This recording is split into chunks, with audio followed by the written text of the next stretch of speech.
Students, तो आज हम आपको बताएंगे टाइप्स ऑफ कार्बोहाइड्रेट्स।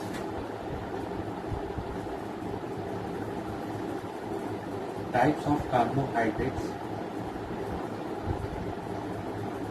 इस बायोमोलिक्यूल्स के सेकेंड लेक्चर में। पिछले लेक्चर में हमने आपको बताया था बायोमोलिक्यूल्स का बेसिक इंट्रोडक्शन और थोड़ी बहुत कार्बोहाइड्रेट्स की हमने स्टडी करी थी। कार्बोहाइड्रेट्स का ओल्ड कंसेप्ट हमने देखा था, कार्बोहाइड्रेट्स कैसे बनते हैं, प्लांट से बनते हैं और कॉम्प्लेक्स ऑर्गेनिक कंपाउंड्स की फॉर्मेशन भी करते हैं। बायोमोलिक्यूल्स क्या होते हैं?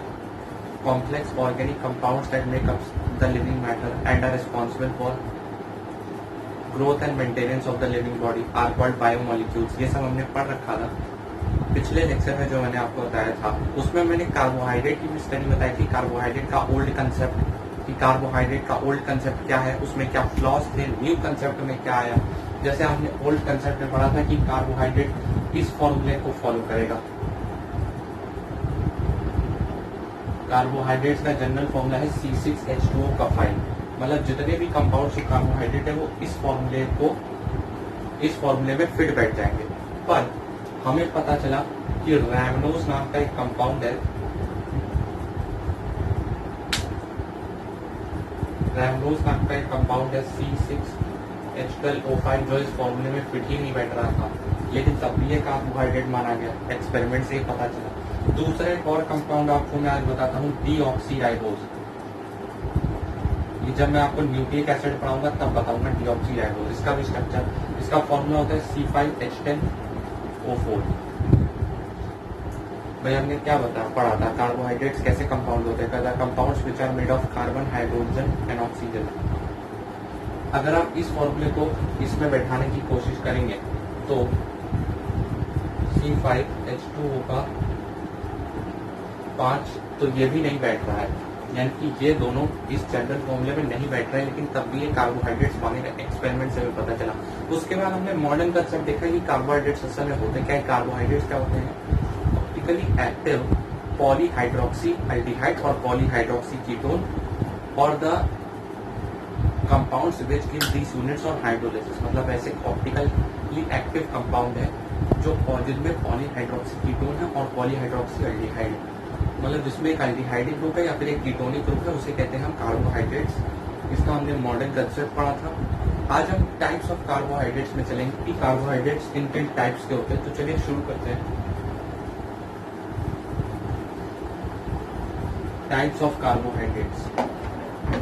तो टाइप्स ऑफ कार्बोहाइड्रेट्स 3 टाइप के देखने हैं हमें। पहला है ऑन द बेसिस ऑफ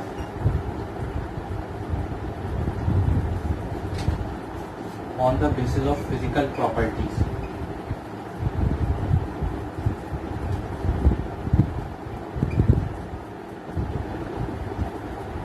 पहला कार्बोहाइड्रेट हमें देखना है फिजिकल प्रॉपर्टीज के बेसिस पे, मतलब इनका फिजिकल अपीयरेंस कैसा है, मतलब ये कलरलेस है कि इनका टेस्ट कैसा है, इनकी मेल्टिंग पॉइंट क्या है, या फिर आप कह सकते हैं क्रिस्टलाइन है, अमॉर्फस है, ये हमें देखना है।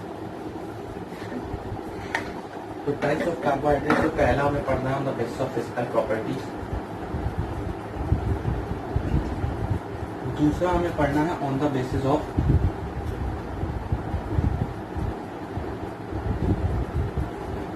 दूसरा जो कार्बोहाइड्रेट हम पढ़ेंगे वो पढ़ेंगे on the basis of behaviour on hydrolysis.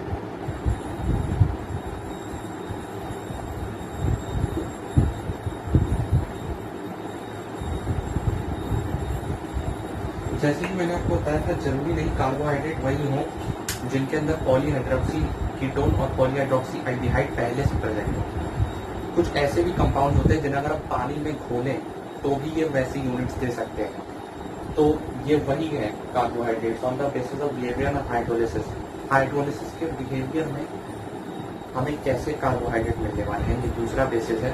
तीसरा बेसिस है ऑन द बेसिस ऑफ, जो तीसरा टाइप है on the basis of reducing properties.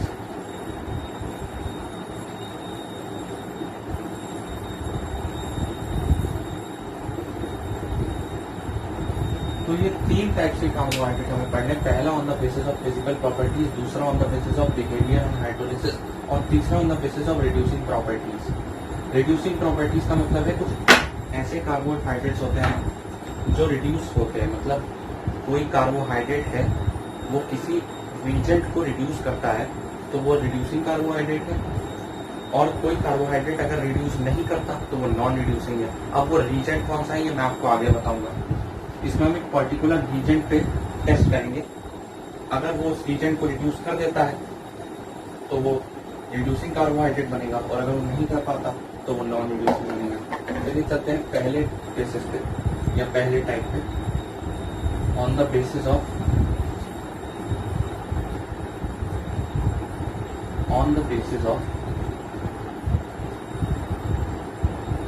Physical properties.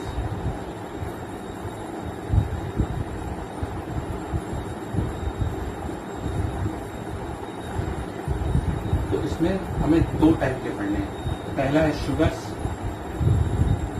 और दूसरा है non sugars.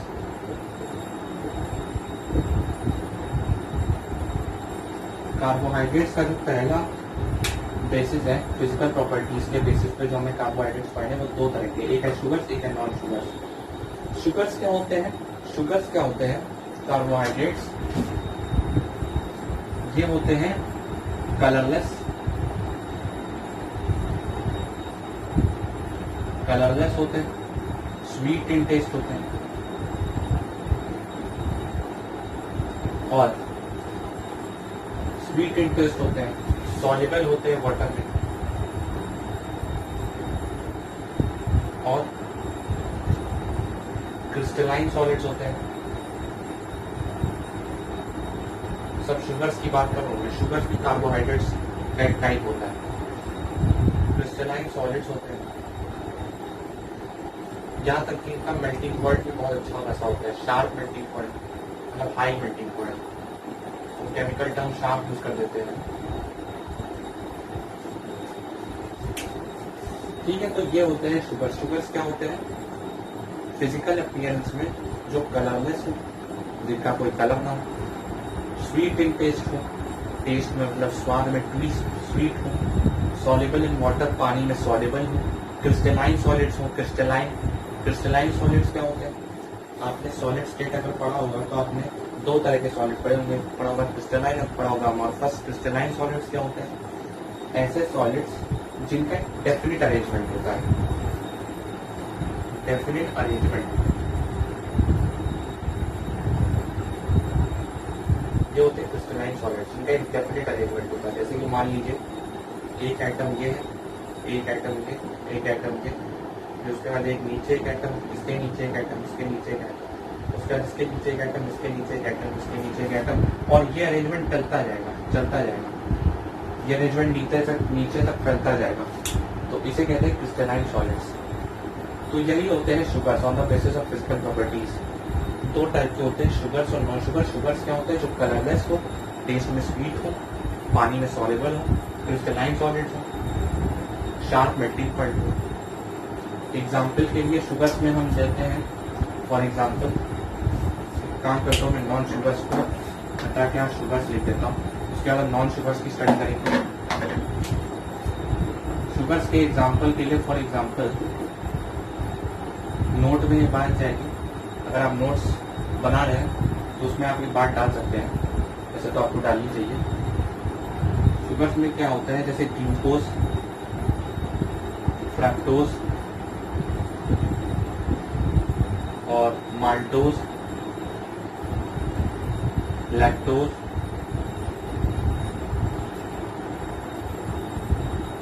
Glucose, fructose, maltose, lactose, sucrose etcetera, ये सब शुगर्स होती है। सब टेस्ट में स्वीट होती है, इन्हें कहते हैं शुगर्स। तो आप समझ सकते हैं मैं क्या कहना चाह रहा हूँ। शुगर्स क्या है? कलरलेस होती है, इनका कोई कलर नहीं होता, स्वीट होती है टेस्ट में, सॉल्युबल होती है पानी में, क्रिस्टलाइन सॉलिड्स होते हैं, शार्प मेल्टिंग पॉइंट होता है, मेल्टिंग पॉइंट बहुत अच्छा खासा होता है। और इनके एग्जांपल्स मैंने दिए, glucose, fructose, maltose, lactose, sucrose etcetera. और जो शुगर बेसिकली क्या होते हैं? मोनोसैकेराइड्स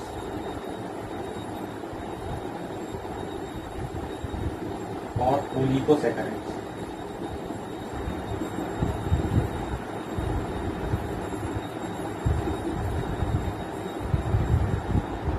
नोट्स में बात जाएगी बेसिकली, एक नोट बना के आप ऐसे लिख सकते हैं, बेसिकली मोनोसैकेराइड्स और ओलिगोसैकेराइड्स आर शुगर्स। ये भी दोनों कार्बोहाइड्रेट्स होते हैं, मतलब मोनोसैकेराइड्स और ओलिगोसैकेराइड्स भी शुगर्स ही होते हैं। अब ये मोनोसैकेराइड और ओलिगोसैकेराइड्स क्या होते हैं, ये मैं अगला टाइप जो होगा बेसिस ऑफ बिहेवियर और हाइड्रोलिसिस में उस पर बताऊंगा। फिर मैं ये बताऊंगा कि मोनोसैकेराइड और ओलिगोसैकेराइड्स क्यों शुगर्स कहे जाते हैं। ये भी टाइप्स होते हैं कार्बोहाइड्रेट्स के, मोनोसैकेराइड भी शुगर होता है, ओलिगोसैकेराइड भी शुगर होते हैं, बट होते क्यों नहीं मैं आपको अगले टाइप में बताऊंगा, होते क्या है ये भी अगले टाइप में पता चलेगा। तो ये तो आपको पता चला शुगर्स के बारे में कि शुगर्स क्या होते हैं, जिनका कोई कलर नहीं होता, टेस्ट में स्वीट होते हैं, पानी में सॉल्युबल होते हैं, क्रिस्टलाइन सॉलिड्स होते हैं, मेल्टिंग पॉइंट शार्प होता है। कुछ एग्जांपल्स दिए मैंने आपको। अब चलते हैं नॉन शुगर्स।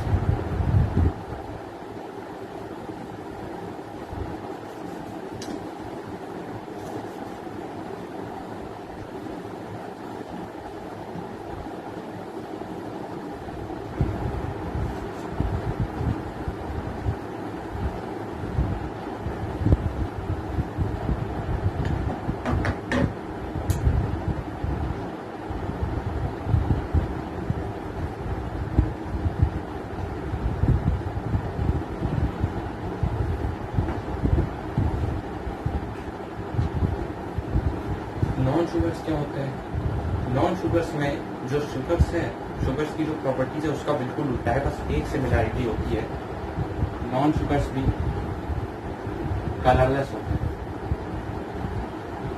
अगर आपसे कोई पूछ ले कि शुगर्स और नॉन शुगर्स में सिमिलैरिटी क्या है, तो आप ये बोल सकते हैं कि शुगर्स भी कलरलेस है और नॉन शुगर्स भी कलरलेस है, दोनों ही कलरलेस होते हैं। नॉन शुगर्स में कलरलेस होते हैं और जो शुगर्स में प्रॉपर्टीज हैं उनका बिल्कुल उल्टा है, कलरलेस होते हैं, इनका एमॉर्फस सॉलिड्स होते हैं, एमॉर्फस सॉलिड्स।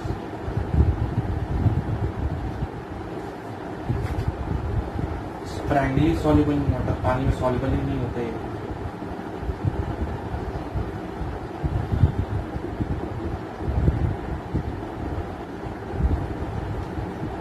कलरलेस होते हैं, अमॉर्फस सॉलिड्स है, स्प्रैंगली सॉल्युबल इन वाटर है, और उसके बाद इनका मेल्टिंग पॉइंट भी शार्प नहीं होता, मतलब इनका मेल्टिंग पॉइंट बहुत कम होता है, इनको तोड़ना बहुत आसान होता है नॉन शुगर्स को, क्योंकि इनका मेल्टिंग पॉइंट बहुत कम है। क्रिस्टलाइन सॉलिड्स शुगर्स थी और यहाँ पे नॉन शुगर्स में अमॉर्फस सॉलिड होते हैं, तो बस एक सिमिलैरिटी होती है, कलरलेस होते हैं नॉन शुगर्स। बाकी जो शुगर्स में हाई प्रॉपर्टीज उसका बस अपोजिट होता है इसमें, जैसे कि वहाँ क्रिस्टलाइन सॉलिड्स थे या अमॉर्फस सॉलिड होते हैं, वहाँ पे सॉल्युबल इन वाटर था, या स्प्रैंगली सॉल्युबल होते ही नहीं है, उनका मेल्टिंग पॉइंट शार्प था और इनका मेल्टिंग पॉइंट शार्प ही नहीं है। कुछ एग्जाम्पल जैसे मैं आपको दूँ तो नॉन शुगर्स के एग्जाम्पल जैसे स्टार्च एक नॉन शुगर है, और सेल्यूलोज, ग्लाइकोजन। एक और एग्जाम्पल आप लीजिए डेक्स्ट्रिन, एक फेमस नाम है डेक्स्ट्रिन। तो ठीक है, यही होता है शुगर्स और non sugars. On the basis of physical properties में हमने कार्बोहाइड्रेट्स का क्लासिफिकेशन किया शुगर्स और नॉन शुगर्स में। शुगर्स क्या होती है, कलरलेस होती है, क्रिस्टलाइन सॉलिड्स होते हैं, सॉल्युबल होते हैं वाटर में, उनका मेल्टिंग पॉइंट भी शार्प होता है। एग्जाम्पल के लिए हमने देखा glucose, fructose, maltose, lactose. Non sugars क्या होती है, जस्ट उसका उल्टा, बस एक सिमिलरिटी होती है, ये भी कलरलेस होती है। ये अमॉर्फस सॉलिड्स होते हैं। अमॉर्फस सॉलिड्स क्या होते हैं, जिनका एक शॉर्ट रेंज ऑर्डर होता है, मैं यहाँ पे लिख रहा हूँ शॉर्ट रेंज ऑर्डर, इनका रेंज बहुत शॉर्ट होता है, मतलब ज्यादा रेंज तक ये अपने आइटम नहीं बना पाएंगे, जैसे कि, और इनका रेंज भी डेफिनेट नहीं होता है, नो डेफिनेट रेंज।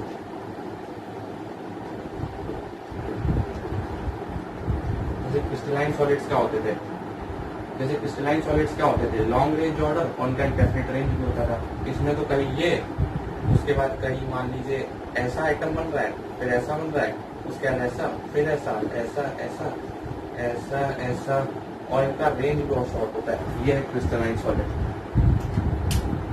तो आप समझ सकते हो क्या कहना चाह रहा हूँ। अब हम चलते हैं दूसरे क्लासिफिकेशन पे, on the basis of behaviour on hydrolysis.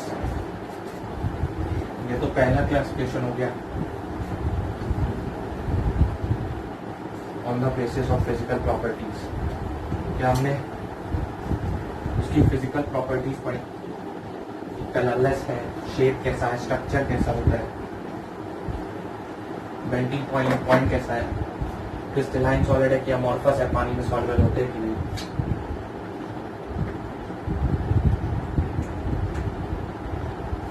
दूसरा होता है ऑन द बेसिस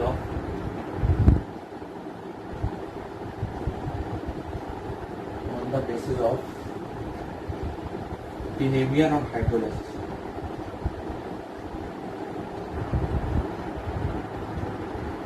हाइड्रोलिसिस पे कैसा बिहेव करते हैं। तो इसमें 3 टाइप्स होते हैं। पहला होता है मोनोसैकेराइड्स।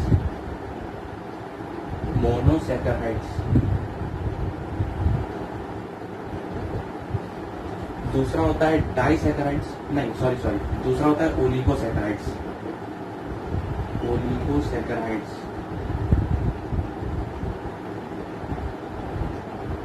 और तीसरा होता है पॉलीसैकेराइड्स।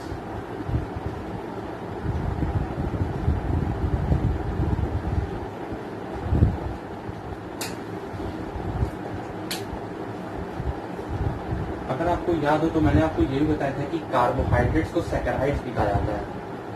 जो कार्बोहाइड्रेट्स होती है उनको सैकेराइड्स भी कहा जाता है। सैकेराइड्स का मतलब होता है स्वीट टेस्ट। सैकेराइड्स का मतलब, ऐसे ग्रीक में सैकरॉन कहते हैं, सैकरॉन का मतलब स्वीट टेस्ट में। कार्बोहाइड्रेट ज्यादातर स्वीट होते हैं टेस्ट में, कुछ ऐसे होते हैं मतलब माइनॉरिटी होती है जो स्वीट नहीं होती, बाकी ज्यादातर सब स्वीट होता है टेस्ट में। इसलिए मोनोसैकेराइड, ओलिगोसैकेराइड्स, पॉलीसैकेराइड्स। तो मोनोसैकेराइड्स क्या होते हैं?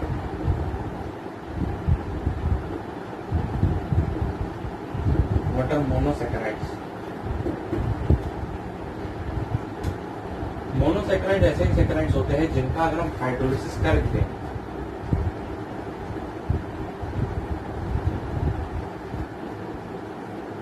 ऐसे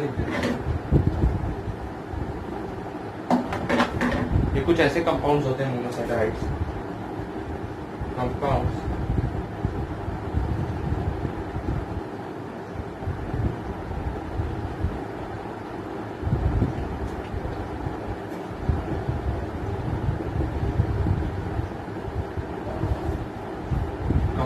which do not give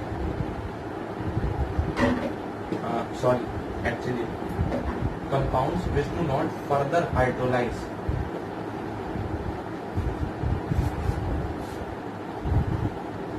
तो ऐसे कंपाउंड्स जो फर्दर हाइड्रोलाइज नहीं करते, hydrolyse to give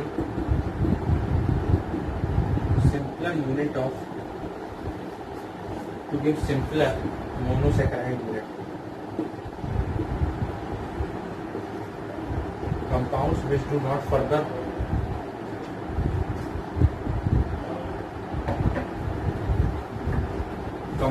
do not further hydrolyze to give simpler monosaccharide units are called monosaccharides.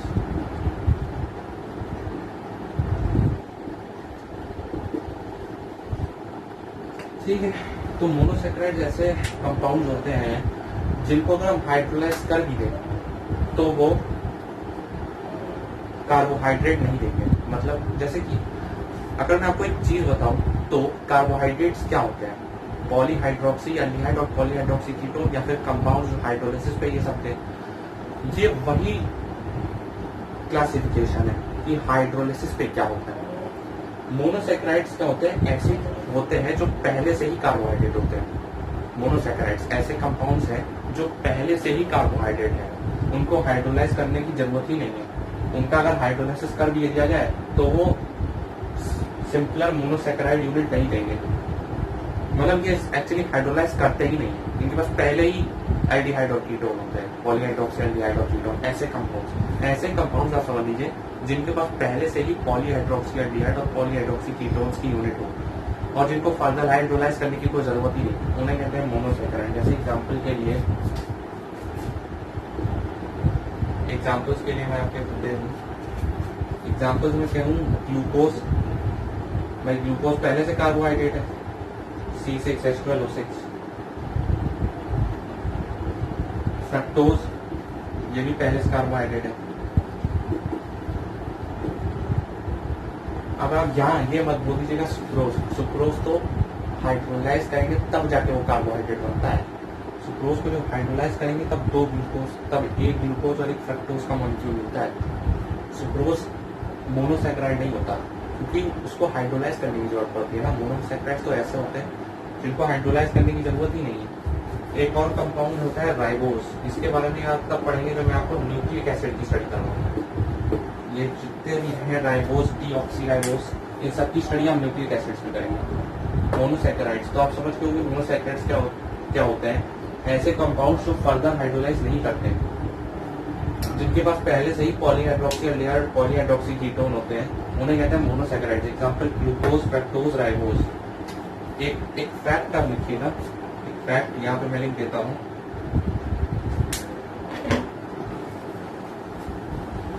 एक फैक्ट लिख देता हूँ मैं यहाँ पे। एक फैक्ट है, इसे तो आप चाहे तो ध्यान रख सकते हैं। About 20 monosaccharide units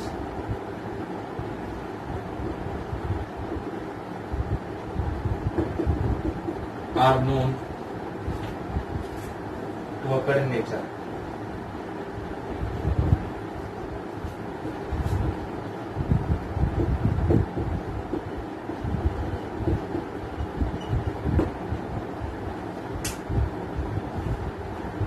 नेचर में अब तक 20 मोनोसैकेराइड्स पाए गए हैं।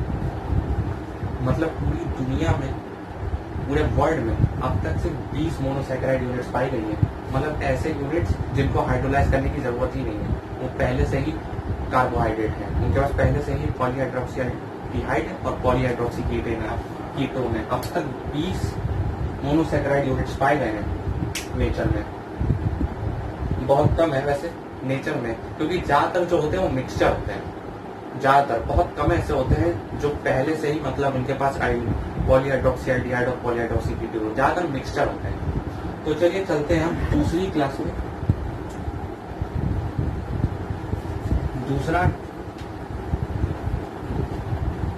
दूसरा है ओलिगोसैकेराइड्स। ये क्या होते हैं? पहला तो हमने मोनोसैकेराइड पढ़ लिया, ऐसे कंपाउंड्स जिनको हाइड्रोलाइज करने की जरूरत ही नहीं है। ओलिगोसैकेराइड्स क्या होते हैं?